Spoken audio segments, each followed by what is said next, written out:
Assalamualaikum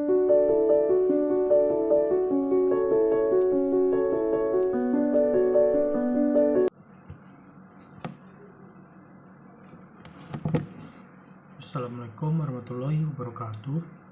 Perkenalkan, saya Muhammad Syafiq Alifari dengan NIM 240003060008 dari program studi peternakan Universitas Sumatera Utara. Pada kesempatan kali ini, saya akan menjelaskan 3 aspek untuk memenuhi tugas mata kuliah produksi ternak unggas yang dengan dosen pengampu Ibu Insinyur Tati Vidianasari SPT MP IPM.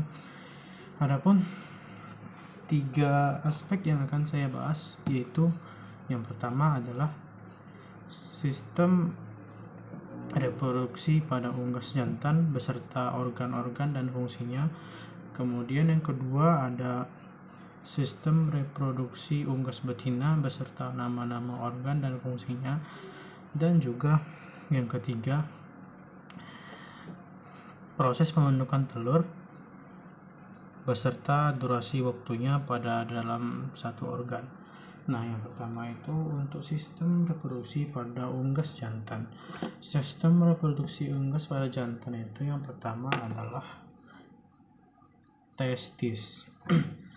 Testis ini fungsi utamanya yaitu menghasilkan sperma yang berasal dari proses spermatogenesis yang terjadi di dalam tubulus seminiferus, salah satu bagian dari testis. Testis ini pada unggas jantan terletak di rongga abdomen dorsal di dekat ginjal. Kemudian testis ini berbentuk kacang dan juga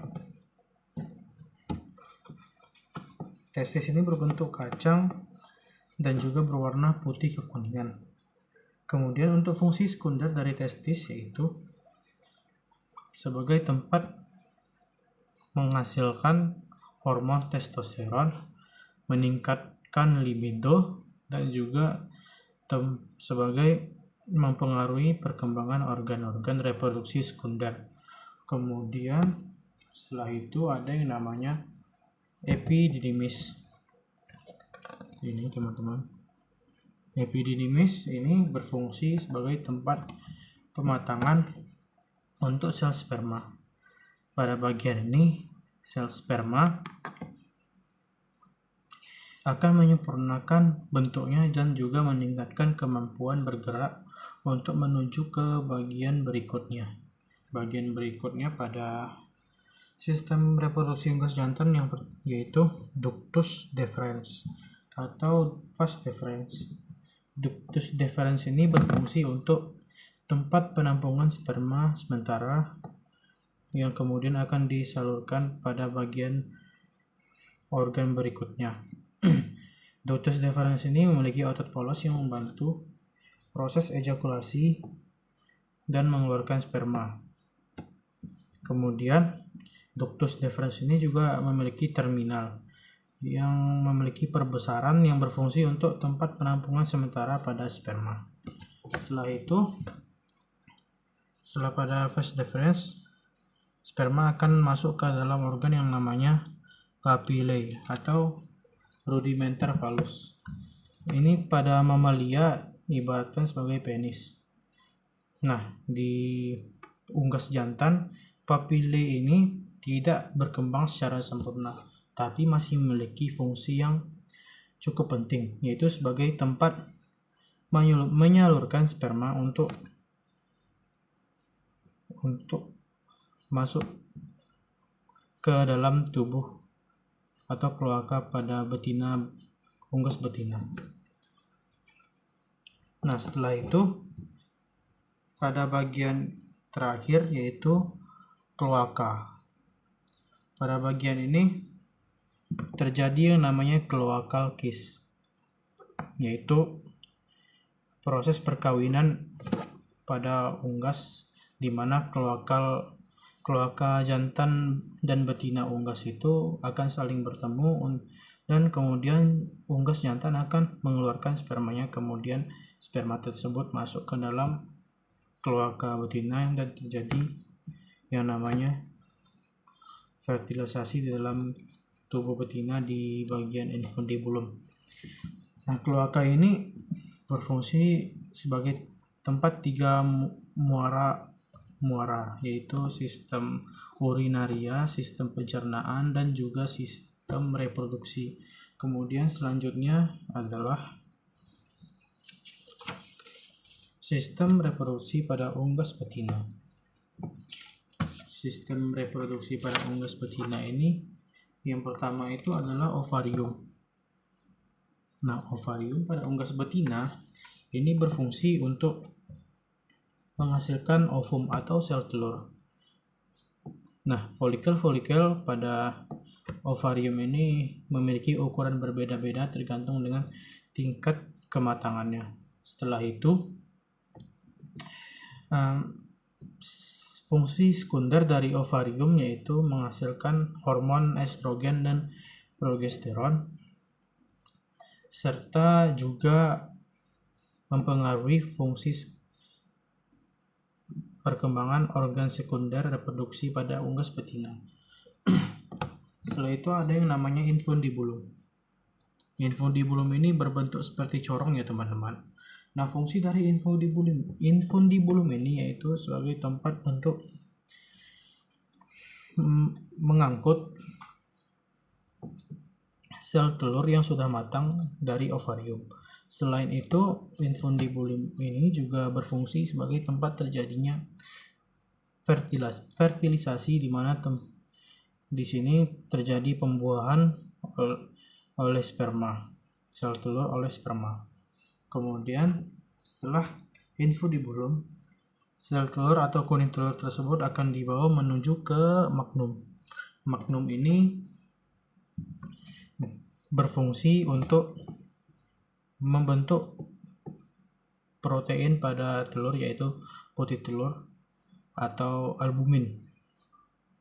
Selain itu, magnum ini juga berfungsi sebagai tempat penambahan air dan juga mineral yang berfungsi untuk sumber nutrisi bagi embrio. Selain itu juga magnum ini juga tempat terjadinya sekresi kalaza, yaitu struktur benang yang berfungsi untuk menjaga kuning telur agar tetap berada di tengah telur. Kemudian setelah pada magnum ada yang namanya ismus. Nah, ismus ini teman-teman fungsinya untuk membentuk dua membran kerabang, yaitu kerabang luar dan kerabang dalam. Nah, kerabang luar dan dalam ini berfungsi untuk melindungi bagian dalam telur dari lingkungan luar seperti mikroorganisme dan lain-lain. Selain itu, membran kerabang ini merupakan cikal bakal berkembangnya kerabang telur yang akan dibentuk pada uterus. Uterus ini berfungsi untuk membentuk kerabang telur.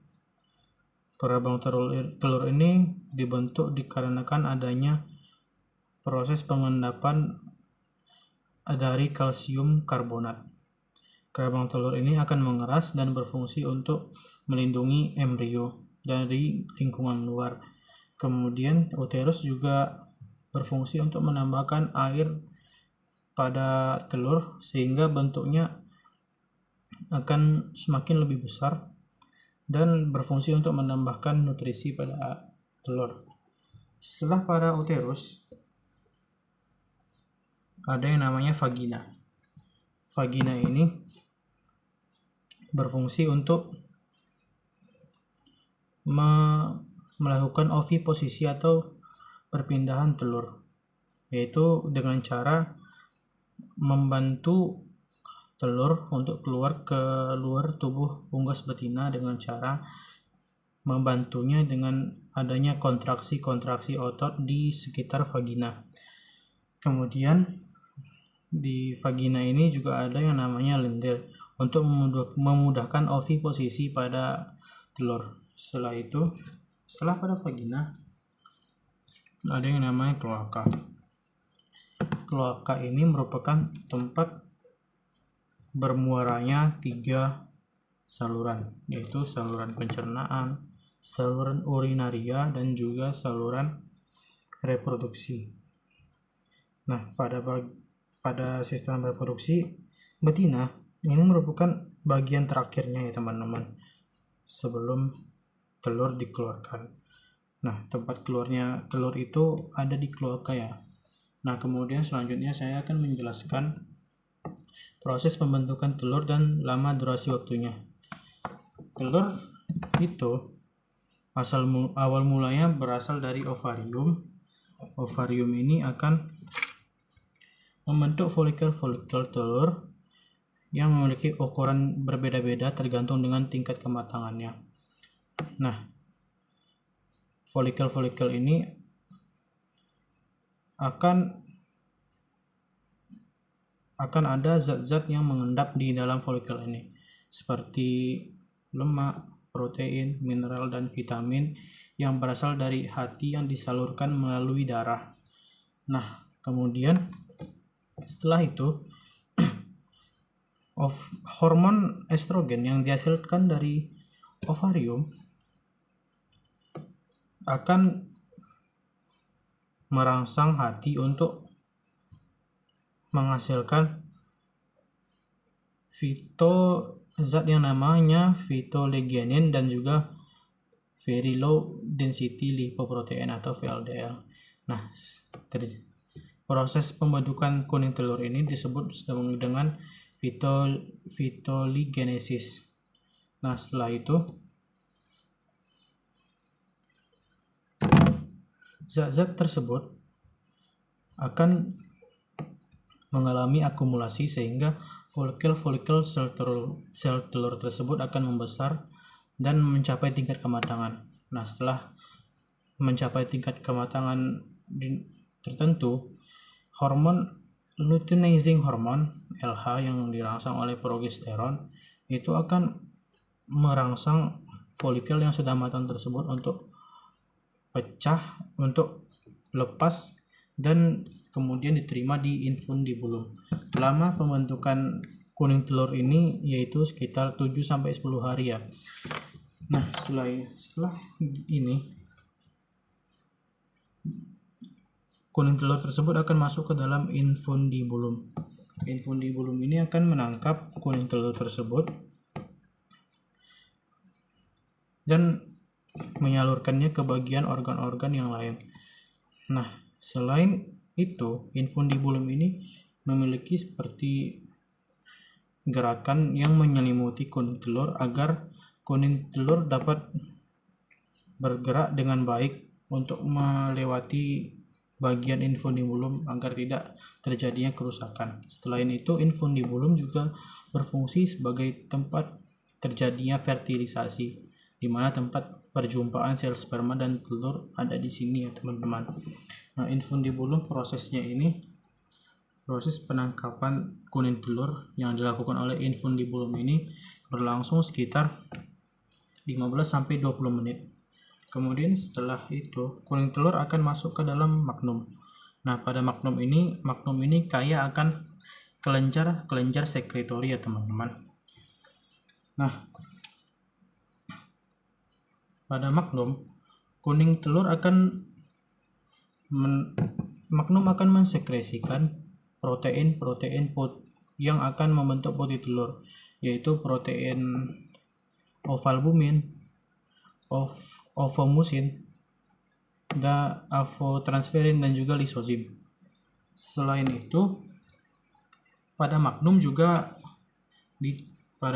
ditambahkan air dan juga mineral pada kuning telur tersebut, yang berfungsi untuk sumber nutrisi bagi embrio yang berkembang pada telur. Selain itu juga di magnum juga terjadi sekresi kalaza, yaitu struktur berupa benang yang berfungsi untuk menjaga kuning telur agar tetap berada di tengah telur. Lamanya ini sekitar 2-3 jam ya teman-teman. Setelah pada magnum, telur akan melalui ismus. Nah, pada ismus ini telur itu akan membentuk membran kerabang dua macam, yaitu membran kerabang dalam dan kerabang luar. Nah, pada membran kerabang dalam dan kerabang luar ini merupakan cikal bakal terjadinya proses pembentukan kerabang yang akan dilanjutkan pada uterus atau kelenjar kerabang. Selanjutnya, untuk ismus ini lamanya itu proses pembentukan membran kerabang itu sekitar 1-2 jam. Kemudian telur akan masuk ke dalam uterus atau nama lainnya kelenjar kerabang. Nah, pada uterus ini terjadi pembentukan kerabang pada telur. Dan kerabang yang dibentuk pada ismus akan menjadi lebih keras dikarenakannya ada yang namanya pengendapan kalsium karbonat, yaitu senyawa yang berfungsi untuk memperkuat struktur kerabang pada telur. Nah, kalsium karbonat ini didapat melalui pakan dan juga tulang-tulang medular pada pada unggas betina. Untuk lamanya itu sekitar 18-20 jam ya teman-teman. Setelah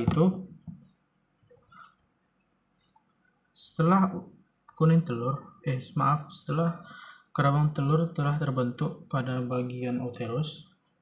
Untuk uterus ini juga ada fungsi lainnya ya teman-teman.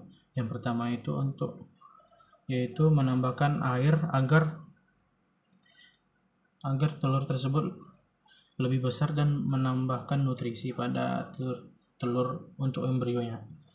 Kemudian setelah itu telur akan disalurkan ke vagina. Vagina ini berfungsi untuk oviposisi pada telur atau perpindahan pada telur, yaitu dengan cara adanya bantuan kontraksi otot-otot pada vagina tersebut agar telur berpindah pada bagian kloaka. Nah,